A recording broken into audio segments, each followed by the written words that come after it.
Hey y'all, how are you doing?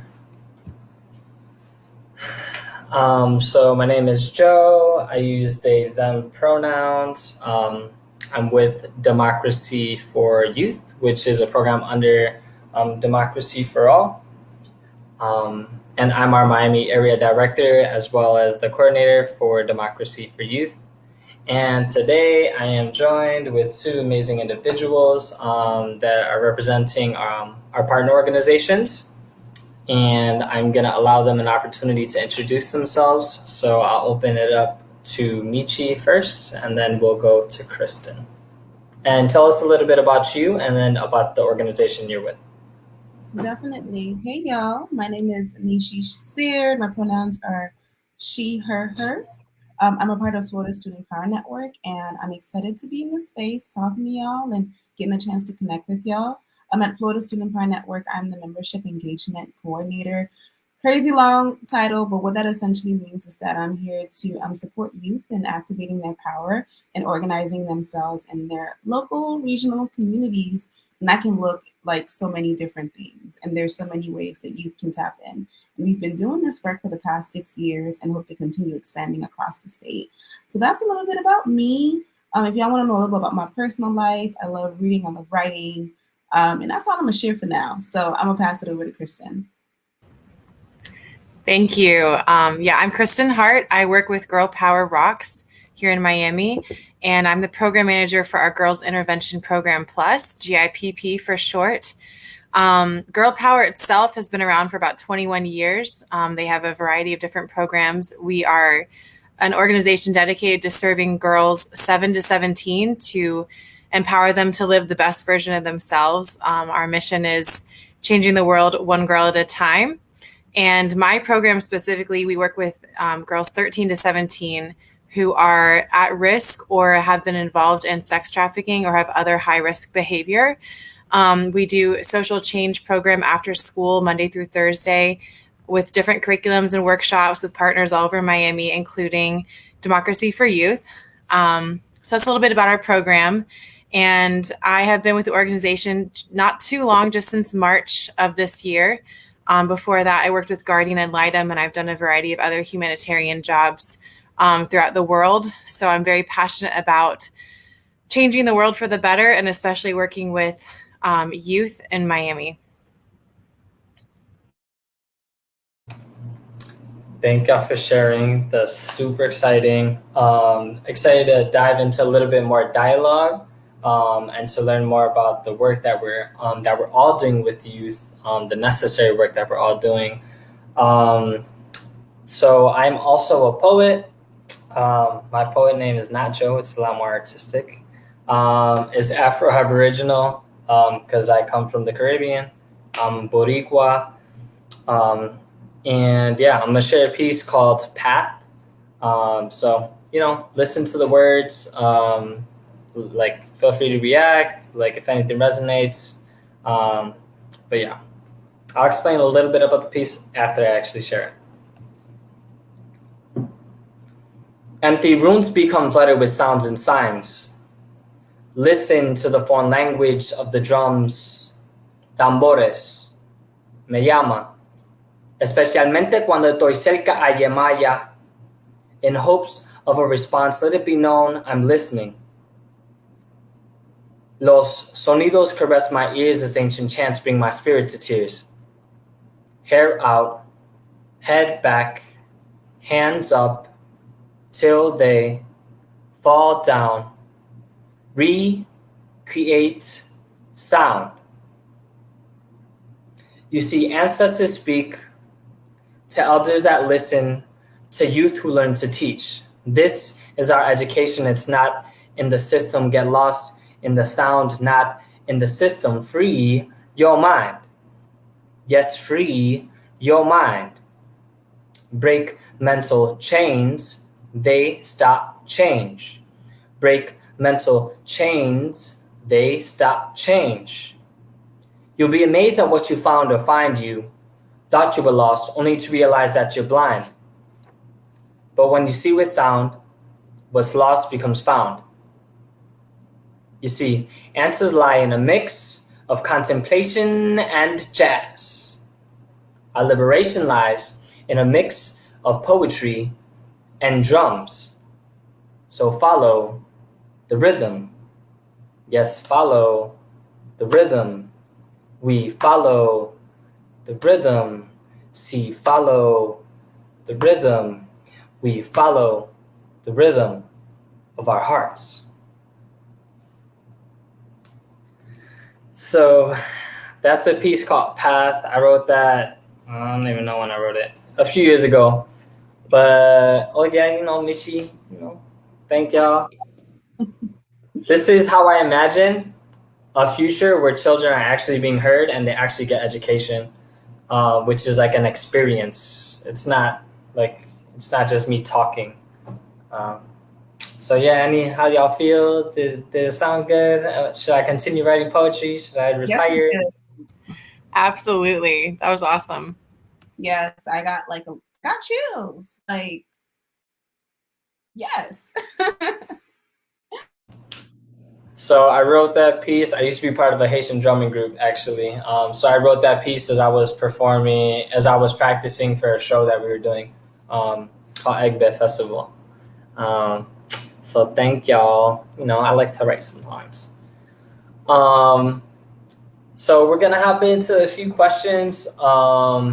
The first one that I'm going to answer is the reason kind of why we're all here, right? What is this thing? What is Defy? So Defy is an acronym for Democracy for Youth.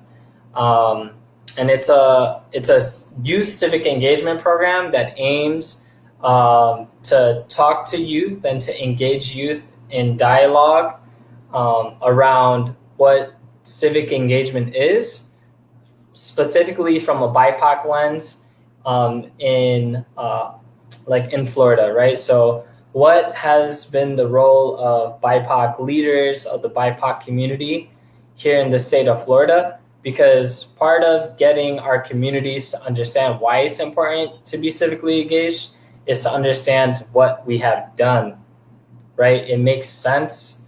Like, youth want answers. We got to be able to give them answers. Oh, like, why should I vote? Oh, just because. No, like, that's not sufficient. That's not a sufficient answer for me, so it shouldn't be a sufficient answer for youth either. And also, why? Like, what's the purpose of democracy for youth? And democracy for youth was an idea that I came up with because after we had finished elections last year, Jaleesa asked me, like, what do you want to do, right? Like, do you want to create, like, what programming do you want to do now? And I was like, I want to work with youth because I love youth. I have a 5-year experience working in the city, aka Liberty City, doing social emotional development. So I'm really passionate about youth, and so yeah, I birthed this idea. I was like, well, how can I engage youth? And I'm doing civic engagement, so I was like, well, let me build out a curriculum around civic engagement for youth, covering like 4 major things, right? The history of voting in Florida, what have we done? Talking about individuals like Josiah Walls, who organized the Union League, right? The first Black organization with the intention of getting out Black voters.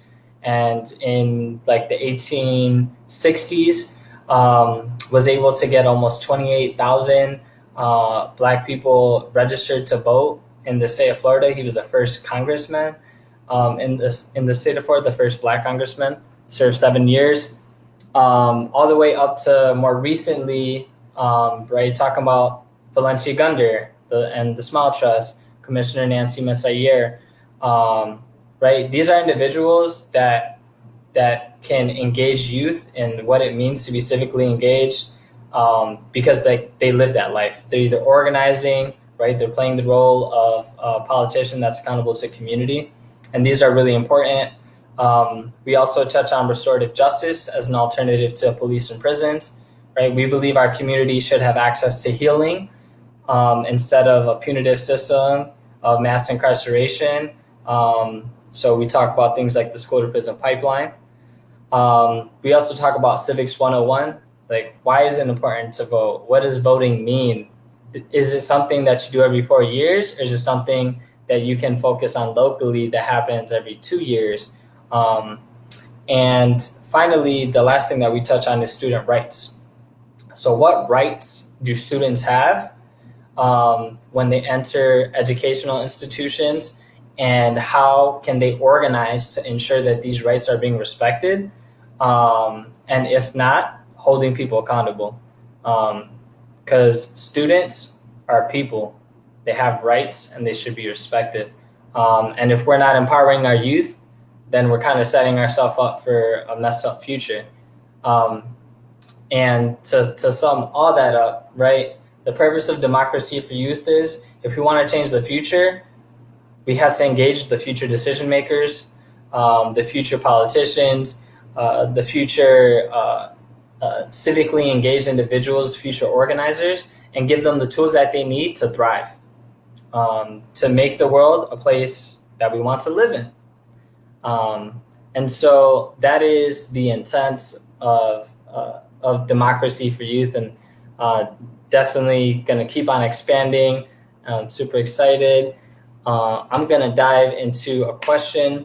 So either Michi or Kristin, either of you can answer this first. But what work does your organization do with youth?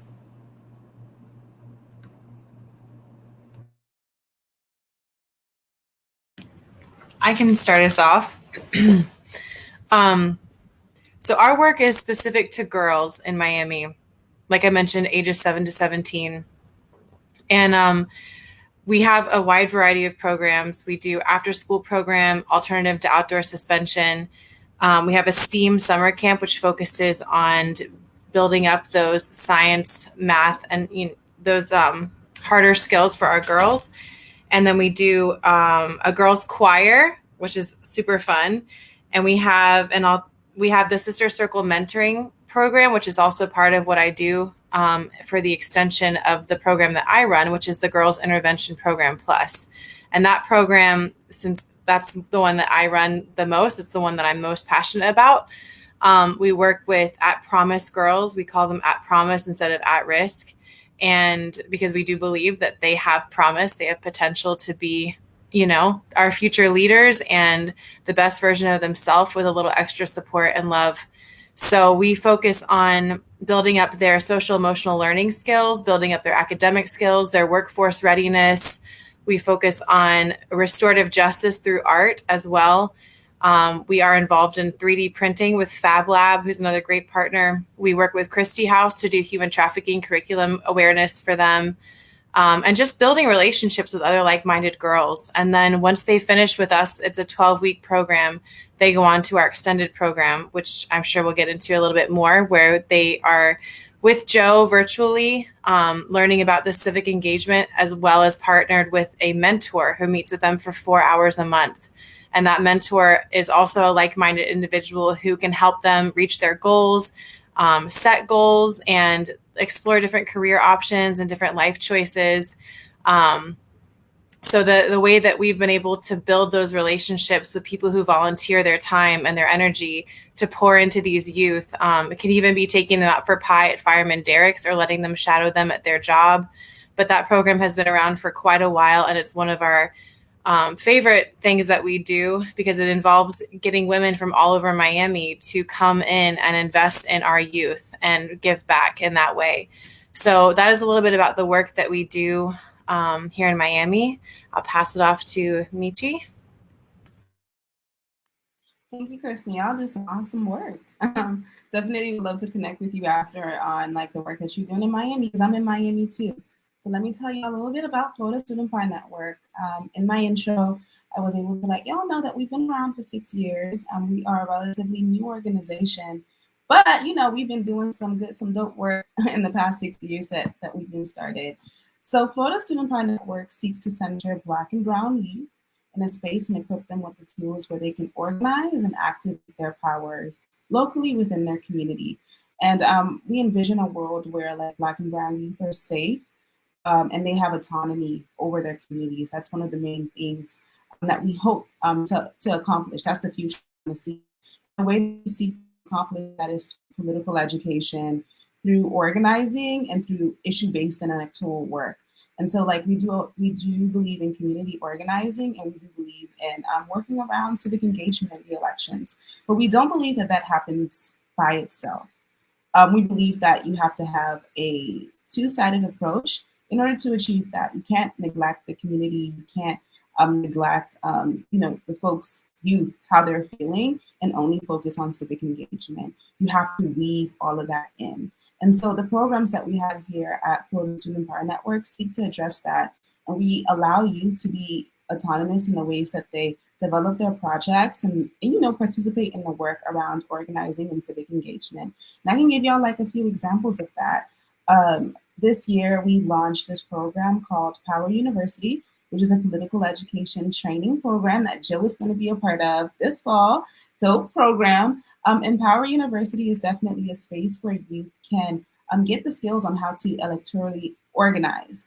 We want them to become electoral organizers and allow them to redefine what it looks like, what civic engagement looks like for their group, what civic engagement looks like, for future generations. We've been using a lot of the same traditional tactics, right? Power University is a space where you can begin to, brainstorm, think out of the box, think about redefine what civic engagement means for them and continue a path forward. Over the summer, we had the inaugural class who really had a chance to learn organizing on their own, learn how to speak to folks in the community, learn how to create a plan and implement it in their community around different issues. And the three main issues that we have at Florida Student Power Network are climate justice, education justice, and climate education. And the third one escaped me. I'm not a issue-based organizer, so I'm talking for my colleagues. But we also intersectionally work on racial justice, LGBTQ plus justice, and all of those different intersectional issues that kind of weave together and create the world that we live in now. And so Power University was at political education led. We did a lot of work around legislative session in Florida.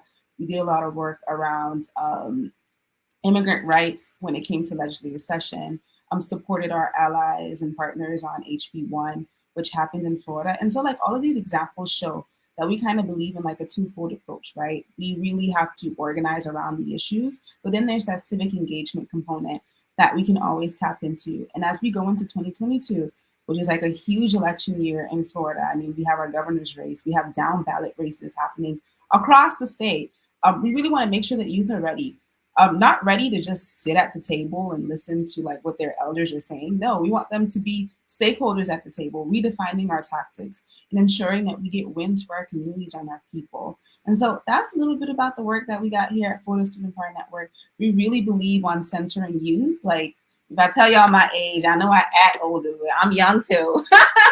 So, we really believe in centering youth. It's a youth space, and we encourage all youth to come in and, make it their political home, make it their own, and organize themselves in their community. I'll pass it back to you, Joe. Thank you. Appreciate it. Y'all are passionate. We love this. That's why we're super excited to continue building with you all. This next question is going to be more geared towards Kristin because we've worked with one cohort and we're about to hop into the second cohort, which I met a little bit earlier today and yesterday, which I'm super excited about. So the question is, what work does, lie. The actual question is, how has Defy helped your youth? So in what ways have we been able to engage youth that you've been able to observe? Yeah, absolutely. So one of the main reasons that we joined this partnership with Defy is because we wanted our girls to have a way to grow their skills beyond our 12-week program. And we felt that after their 12 weeks, they still needed some more, just more support to be the best they can be for whatever reasons. And so we wanted to give them an opportunity to continue growing, to continue on that journey that they started with Girl Power. And with the partnership with Defy, they've been able to go deeper into the giving back piece. You know, they've received a lot from Girl Power. They've grown a lot during their time with us, but then Defy helps them have that lens of how are we going to give back? How are we going to be a part of the change that we want to see in our communities and in our city and in our world? So it's given them a broader vision for what's possible, what their rights are. We have a Girls' Bill of Rights that we read every day in our programs that helps them, you know, believe what their rights are as women. But Defy takes it a step further as what their rights are politically and in Miami specifically. So I think what I've noticed is, number one, the continued engagement. You know, youth do vote with their presence. So the fact that they've continued to show up with Joe on a weekly basis and stay engaged has been awesome. To see them continue to be exposed to awesome people in the community. The people that Joe has brought in to speak to them have been powerhouses. I've sat in on the sessions and I haven't wanted them to end. I feel like I've been getting a lot out of it as well as someone who's just joined the program. So I think just the exposure, number one, has been huge, but also the vision for their future. So at the end of the curriculum that Joe shared, the 6 components that he goes over with them, they design their own project of what they want to do in Miami. So I think that for me is one of my favorite aspects of it, because they get to start to think about what can they do. They're not just learning, they're actually planning for their own project, planning something that they're going to see supported by Joe and Defy and Girl Power. So they're not alone in it, but that we are supporting the change that they want to see. So the group that we have right now is starting a debate club to develop advocacy skills among their peers, because they've realized that advocating for themselves and the issues that are important to them is a skill that needs to be strengthened all over, you know, the different schools and the different people that they know in Miami. So they're in the process of developing that. And I'm really excited to see what our next cohort chooses as their project and what kind of change they want to see and how they can continue to be supported by us at Girl Power and by Defy and other amazing people in the community that they've been connected with. Thank you. So this next question is actually going to be geared towards Michi. And the question is, and you already touched on it a little bit, right, with Power University. How do you plan to grow with Defy moving forward, right? We're kind of starting to build our relationship and plotting the revolution. But, what does that look like? And what are you hoping to get out of it? Definitely. And for folks, to give folks a little bit more context, right? Power University is a training program, but it's not just training. It's mentorship. It's one-on-one coaching. We work with youth to push them towards developing this fancy organizer word called field plan, which is just essentially, it's a plan. It's a plan that you create on how you're going to organize your communities, right? Which can be, a little difficult and daunting for you at the beginning. And so I think this partnership with Defy that we're going to be having in the fall is going to allow us to have that mentorship and coaching and make sure that it's more intentional, right? We want youth to feel supported. We want them to know that they can come to us. We want to give them autonomy. We want them to know they can come to us as we kind of support them on their organizing journeys, right? And so this partnership with Defy is going to allow us to have more mentorship, more coaching, and more support for our youth. Also, Defy is going to be specifically leading a civic processes training, right? A civic engagement portion that we really want to drive home. We don't want civic engagement to be this boring thing. I feel like it's a word that's thrown around so much in college spaces and high school spaces. Civic engagement. It's so beat down that people don't connect with it anymore. But we want to redefine that. We want folks to see civic engagement differently, tap into it, and how it makes sense for them. And this partnership with Defy is going to allow us to bring dope individuals into the space that can, make civic engagement appear different, appear revolutionary, appear radical, right? And not beat down, as a lot of people have put it out there. And so I think that's how we want to grow with Defy, right? We want to continue with that mentorship, that coaching, and then continue redefining what civic engagement means for our youth and allowing them a space for them to tap in and activate their power within that space. Thank you for sharing that. I feel inspired. I'm like really excited, like genuinely excited, not only because I get to engage youth, but also because I get to work with you all and other individuals to continue to build out, right? And I would say a difficult organizing environment, which is the state of Florida. Helen shared, right? Advocacy is key, right? And I absolutely believe in advocacy, not only advocating for oneself, but advocating individuals to advocate for themselves as well. We live in like a weird place where people don't usually voice their opinions or stand in their ideas, because we don't encourage people to share their opinions and have healthy dialogue.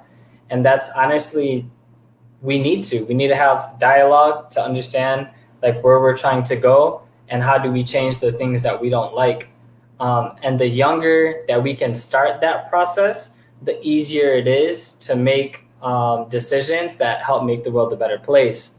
Right? Understanding that we also live in a place where we have rights, and those rights get taken advantage of all the time.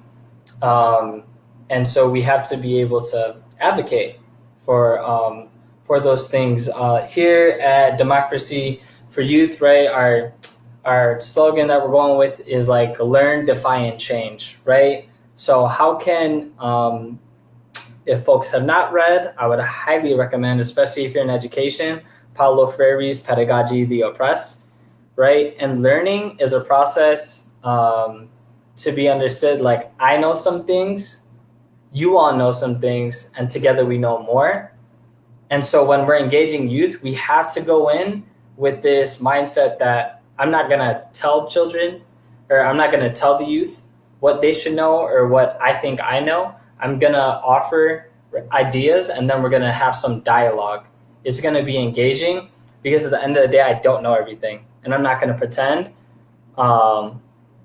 I'm not going to pretend that I do. I can learn a lot from youth. I have learned a lot from youth. I think I've become a better person because I have worked with youth that have challenged me to become a better person, to deal with the trauma that I grew up thinking was normal. And that only happens when we humble ourselves and understand like what we're working towards. And I really don't like the world that we live in. And I really want to change it for the better. So that, people have housing and people have clean water and food and access to education. Like, these are rights, healthcare, and the right to, speak up when you disagree, because everyone does not think the same. We don't live in that world. So we have to have these healthy spaces. So that's where the defy comes in. And then the change happens later. Democracy for Youth is a long-term, it's a vision, right? It's not, okay, after this program, the world has changed and we just live in this great place. No, Democracy for Youth, the intention is like to invest in youth, to continue to give them the tools to support them to do projects that they find a lot of value in, and eventually that they'll become like these leaders, decision makers that are accountable to community, right? Not someone that says they're a leader, not someone that claims, right, to represent people, but someone that actually does it in praxis, not just theory, but practice. And I'm going to ask one question that's not in here, and we'll get ready to start wrapping things up. So my question is, what is your favorite food here in Miami? So I'll go first because, I'm going to give y'all some time to think about it. My favorite food is, I'm going to have to give a shout out to my Zoes. you know, Haitian food. Oh my God, I didn't grow up like eating Haitian food. So, griot, bun and fouille, like the didi collet. Oh my God, it's so comforting and so spicy. Labouille banan. Um, I just, I, the spice and I also went to Haiti, right? So I've had like ICM food here, and I've also had it back in IET. Beautiful country, very strong country that has always been a shining example of, fighting for the things that we believe in. The first revolution in the Western Hemisphere, led by formerly enslaved individuals. So shout out to Haiti. Um, yeah, who wants to answer first? Michi or Kristen? I guess I'll answer first because I like this question. So thank you for saying that, Joanne. I'm Haitian, so you saying that just made my evening. So I'm gonna just uplift what you said, Haitian food. I'm currently trying to limit my intake of Haitian food because if you eat Haitian food if you eat, we eat spaghetti for breakfast, y'all. I don't know what to tell y'all. Spaghetti for breakfast, so you know how heavy those meals are. But Haitian food, and if I were to pick something, well, I'll pick what I've been craving lately. Glio, like glio and banan with some pickles. Oh my gosh. Like Miami staple. Like if you're in Miami and you haven't had glio, I don't know what you're doing with your life. Get yourself a Little Naomi's Garden or Chef Creole or something and get you some glio because, oh my God. I'm going to go get some after this. After I'm done. Yes, glio. Because I deserve. I'll pass it over to Kristin. This is a good question. There's so much to pick from, and I'm glad you all went with Haitian. I think I'm going to jump on that train. I will say Miami has really good Thai spots. Some of my favorite Thai food is here. But I live in the Grove, so the Grove Farmers Market, there's a little stall. It's a Vietnamese Haitian stall, and it's my all-time favorite. Every Saturday I go, it's vegetarian, maybe even vegan. I can't remember right now, but they have this like curry chickpea cauliflower stew type thing that I literally dream about. It's so good. So it's a Vietnamese Haitian fusion stall at the Coconut Grove Farmers Market Saturday morning. There. You said Vietnamese Haitian? Yes. So like last time I went, there was the stew I mentioned, but she also had like a Haitian stew, and then they have like Vietnamese spring rolls. They have everything. It's so good. I don't know how I don't really go down like that far south, but like that sounds amazing. Oh my God. I need to find this spot, honestly. And I'm vegan, so right, if they got some vegan options, that's fire. They'll hook you up for sure.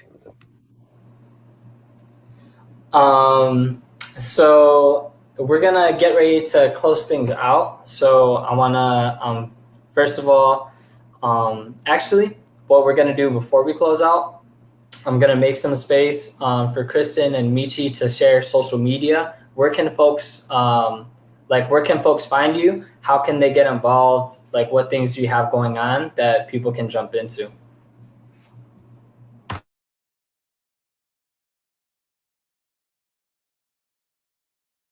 I guess I'll go again, Kristin. I guess I'll go last. Not last, but first this time since I was going last the other times. Okay, so if y'all want to connect with us, our social media on Instagram is at Florida Student Power. No fancy-ish, just at Florida Student Power. And you'll find us there.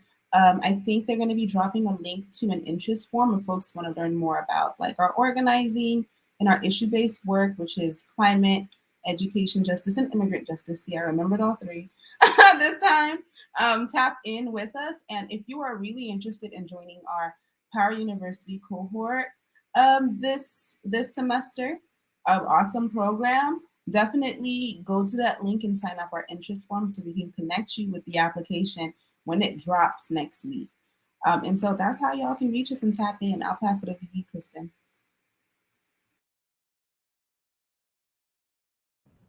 So if you go to our website, girlpowerrocks.org, that's where you can find a lot of our information. We have newsletters that we post up there as well. So you can see all of our previous newsletters. You can sign up for our new ones. But we also have Sister Circle Mentoring, where we need women from Miami to volunteer their time to come and be paired as a mentor. It's one of our favorite programs. They continue with our girls for a year. It's 4 hours a month. And it's a year or more depending on the relationship that they build. But we do need more women to step up and get involved with our youth. As we've been talking a lot about advocating and change, a lot of that happens in personal relationships and with women who volunteer their time to come in and invest in a young person. So we have a link on our website where you can sign up to be a Sister Circle mentor. And we also have Instagram, Facebook, all the things. So Girl Power Rocks is our website, and that's where you can find us on Instagram as well. And I believe our mentoring coordinator is in the chat, so you can email her at mentoring@girlpowerrocks.org if you're interested. And check out our website for all of the other programs. If you have daughters, or if you know other people that have daughters that might benefit from some of our programs, we're always doing intakes for girls to join us. Thank you all so much. For us, you can find us. That's why I was looking at my phone. I was like, I don't remember. If you have a really long Instagram, it's Democracy for All _FL. And for anyone that's interested in partnering, right, if you would like to bring this program to your community organization, to your school, to any program that really engages youth, our goal, is to work with as many youth as possible, not in hopes, right, to change the future, right, because this is a step towards it. And so thank you all for listening. Feel free to share this out to anyone that you think might be interested in it. And I'm going to close with a quote from Amilcar Cabral, which says, you measure a people's potential for liberation based on how different the culture is from the oppressors, right? And so we're trying to create a culture that is outside of imperialism and capitalism to really support our youth, because we care about people, right? And making sure that our youth are supported in the things that they want to do. So appreciate y'all for your time. Take care. All right, peace. Thanks for having me. Thank you. Thank you for hopping on.